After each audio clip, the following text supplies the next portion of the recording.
بعض لوگ یہ خیال ظاہر کرتے ہیں کہ نبی علیہ الصلوۃ والسلام کے میلاد مبارک کی خوشی منانا شرک ہے، لیکن اگر دیکھا جائے کہ شرک کسے کہا جاتا ہے تو شرک کہتے ہیں اللہ رب العزت کے ساتھ کسی کو شریک ٹھہرانا، خواہ اس کی ذات میں شریک ٹھہرائے یا اس کی صفات میں کسی کو شریک ٹھہرائے۔ جب ہم توحید کی بات کرتے ہیں تو توحید کا مطلب ہے اللہ رب العزت کو ایک ماننا، اس کی ذات میں بھی اسے ایک ماننا اور اس کی صفات میں بھی اسے ایک ماننا۔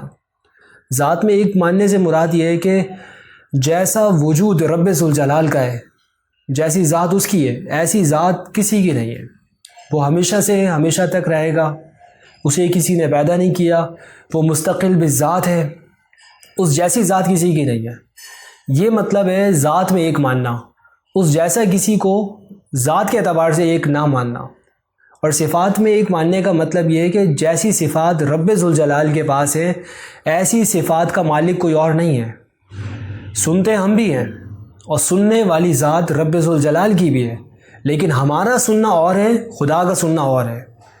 دیکھتے ہم بھی ہیں، دیکھنے والی ذات خدا کی بھی ہے، وہ بھی بصیر ہے، لیکن ہمارا دیکھنا اور ہے، خدا کا دیکھنا اور ہے۔ صفات بظاہر تو نظر آ رہی ہیں کہ بندہ بھی سننے والا ہے، رب بھی سننے والا ہے، لیکن بندے کا سننا اور ہے، رب کا سننا اور ہے۔ بندہ بھی مدد کرتا ہے کسی کی اور رب ذوالجلال بھی مدد کرتا ہے، لیکن بندے کا مدد کرنا اور ہے اور اس کا مدد کرنا اور ہے۔ جب بندوں کی صفات کی بات کی جاتی ہے تو ایک بہت بڑا ڈیفرنس ہمیں نظر آ جاتا ہے۔ بندے کے پاس جو بھی صفت ہے وہ اللہ کی عطا کرتا ہے، خود سے نہیں ہے، اور اللہ تعالیٰ کے پاس جو ہے وہ ذاتی ہے، وہ عطائی نہیں ہے، اسے کسی نے عطا نہیں کی ہے۔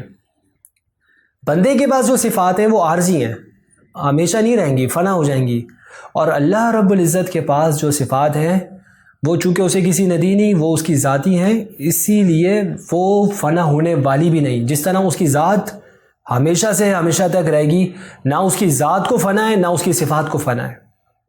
صحیح؟ تو اگر ہم شرک کی بات کرتے ہیں تو شرک کا مطلب ہے اللہ رب العزت کے ساتھ کسی کو شریک ٹھہرانا، ذات کے اعتبار سے اس کی صفات میں کسی کو شریک ٹھہرانا، اس جیسی صفت کسی اور کے لیے ماننا ہے کہ بالکل ایسی ہی اس کے لیے۔ اگر یہ مانا جائے تو یہ ہوتا ہے شرک۔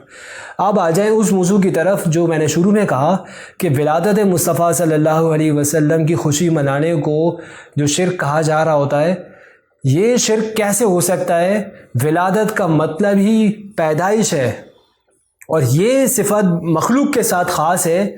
پیدا مخلوق ہوتی ہے، اللہ پیدا ہونے والا نہیں ہے، نہ اسے کسی نے پیدا کیا، نہ وہ خود کسی کا بیٹا، نہ اس کا کوئی بیٹا۔ ہم حضور علیہ الصلوۃ والسلام کے حوالے سے ایسا کوئی عقیدہ نہیں رکھتے کہ وہ خدا ہیں یا خدا کے بیٹے ہیں، جیسا کہ یہود و نصارہ کے عقائد کا قرآن کریم میں ذکر ملتا ہے۔ تو جب وہ خدا بھی نہیں، وہ خدا کے بیٹے بھی نہیں، اگر کوئی یہ کہتا تو شرک سمجھ میں آتا۔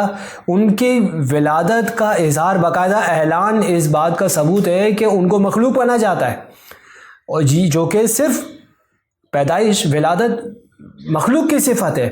تو حضور علیہ الصلوۃ والسلام کی ولادت کی خوشی منانا اس بات کا کھلا ثبوت ہے اور اعلان ہے کہ حضور علیہ الصلوۃ والسلام مخلوق ہیں۔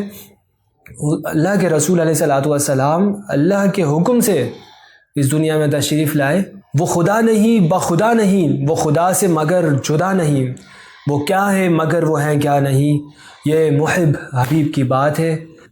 وہ خدا سے مگر جدا نہیں، کیا مطلب؟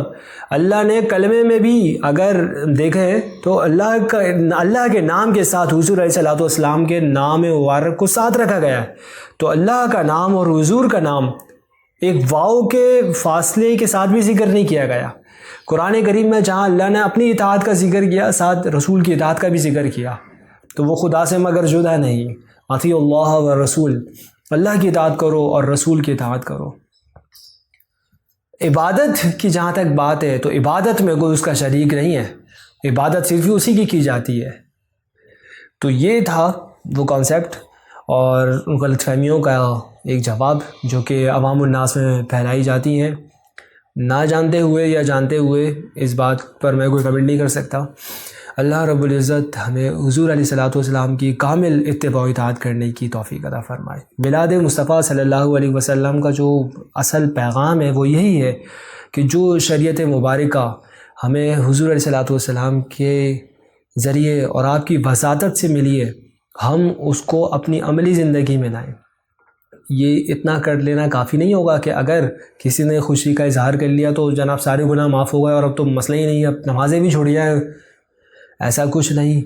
بہت بڑے بڑے اولیاء کے حوالے سے، صحابہ تابعین کے حوالے سے بھی ایسا کہیں ذکر نہیں ملتا کہ کسی نے یہ کہہ دیا ہو کہ اب ہم پر، یہاں تک کہ وہ عشرہ مبشرہ صحابہ کی وہ جماعت جن کو حضور نے ڈائریکٹلی اس بات کی بشارت دے دی کہ تم جنتی ہو، تم جنتی ہو، آتے ہیں نا ان 10 صحابہ کے نام، تو انہوں نے جب اپنے آپ کو شریعت سے الگ نہیں سمجھا اور اس کو فالو کرنا لازم سمجھا، تو ہم کس کیٹیگری میں جاتے ہیں؟ ہم پر تو اور بھی زیادہ لازم اور ضروری ہے۔ تو یہ پیغام میلاد مصطفیٰ کا یہی ہے، ہر سال جس کو ریوائیو کیا جاتا ہے اور اپنے دلوں میں تازہ کیا جاتا ہے کہ ہمیں شریعت مصطفیٰ صلی اللہ علیہ وسلم پر عمل کرنا ہے۔ اس دن مان لیا کہ بہت سے دنیا دار اور ہوا پرست لوگ ایسے ہوتے ہیں کہ جو کہیں نہ کہیں اپنی خواہشات کے اظہار کے لیے کہیں نہ کہیں ذرائع نکال ہی لیتے ہیں۔ اس دن کے اندر بھی آپ دیکھیں تو مسائل پیدا کرنے کی کوشش لوگوں نے اپنے طور پر کی ہے۔ پیغام یہی ہے کہ اطیعوا اللہ اور رسول، اللہ کی اطاعت کرو اور رسول کی اطاعت کرو، اور اطاعت ایسی کہ ان کی اطاعت سب سے پہلے، اور ان کی اطاعت سے جس کی اطاعت جڑی ہے اس کی اطاعت کی جائے گی، حکمرانوں کو بھی اسی وقت فالو کیا جائے گا، والدین کا حکم بھی اسی وقت مانا جائے گا جب وہ اللہ اور اس کے رسول کے حکم کے مطابق ہو۔ اللہ رب العزت ہمیں دین پر عمل کرنے کی توفیق عطا فرمائے۔ وآخر دعوانا ان الحمد للہ رب العالمین۔